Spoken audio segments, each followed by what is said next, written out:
Hey guys, so I'm finally up in the mountains.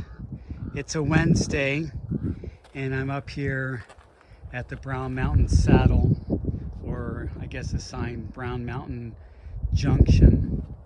And I want to talk to you about e-bikes and ask the rhetorical question, should I get an e-bike? This is not an e-bike.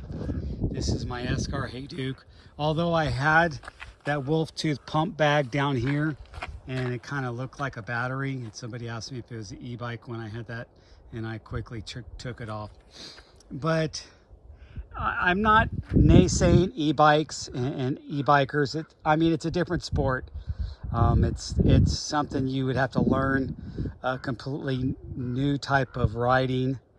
For one thing, the bikes are 45, 50 pounds compared to this bike that's 30 pounds. I think it's 32 with the setup right now.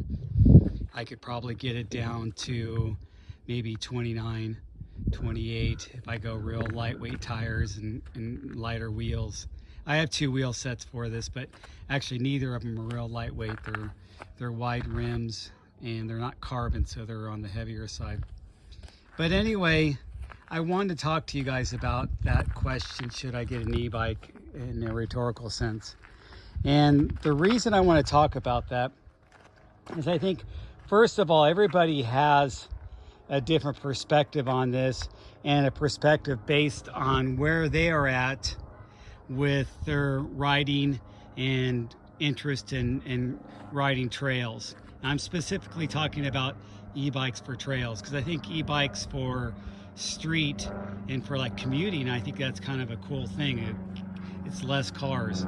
So anyway, I'm over here. It's 2.6 miles up here, okay?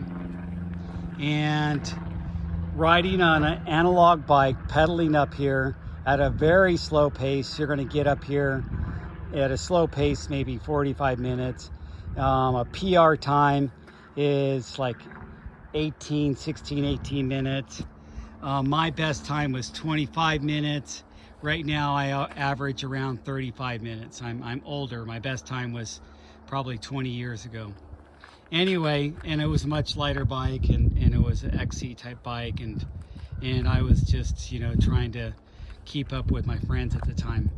So riding the e-bike and doing mountain biking is going to open up some doors. You can get further out there. You can go further and farther and not as strenuous. But how easy do you want to make it?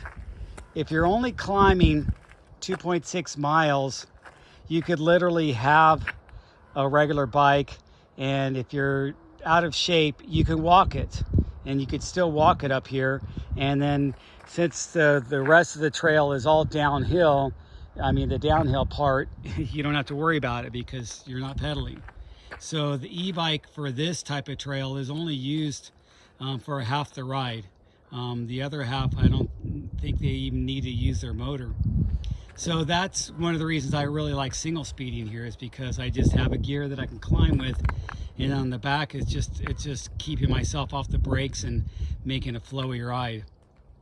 So I don't think that would apply for me. Even if I went the additional miles up to the top, I don't need an e-bike.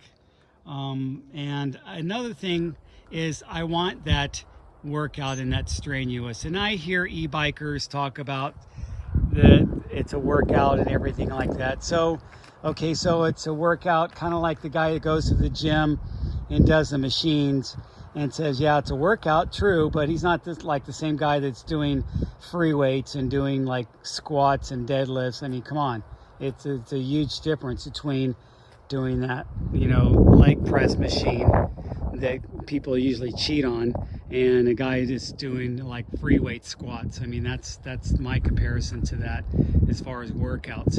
So it's not really a workout in the real essence of a workout. It's a workout walking your bike up the mountain, for that matter. So an e-bike just keeps you pedaling, but with assistance. So if you were in an area where you can't have a motorcycle and you can't really go on those epic trips on a motorcycle, and you want an e-bike to go on those epic trips, I think that's probably one of the best applications for an e-bike. Doing 40-mile rides and going really backcountry, going way up in those mountains and getting back there and feeling like you can go out there and explore. If you go down a steep trail, you know, you can e-bike right back up it if it dead ends. So I would, you know, I wouldn't see anything wrong with that.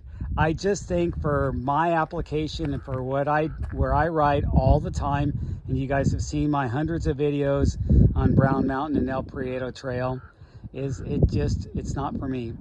And I will keep riding a regular bike until I have to ride an e-bike. But you know, I don't even know if I would have to ride an e-bike. I see guys that are in their 80s riding regular bikes. They just don't go as fast, but they still ride, and they've been riding all along. And I'm friends with one of those guys that has rode all the way to the beach with me and back and done a 100-mile ride. Now he's not 80, I think he's like 75 or something like that, but he's still pedaling a regular bike, not an e-bike. And he just doesn't ride mountain as much because it's a little too steep and strenuous. So you know, but he can ride a mountain bike. I think he has a mountain bike, but he just doesn't ride that as much as his road bike. Anyway, thanks for watching, guys. Give me a thumbs up, leave your comments below, but that's my opinion. Don't get an e-bike if you don't need one. Man up and pedal, or even walk your bike up the trail if it's something you can do where you live, and then get yourself back in shape. That's probably your #1 priority. Talk to you guys later.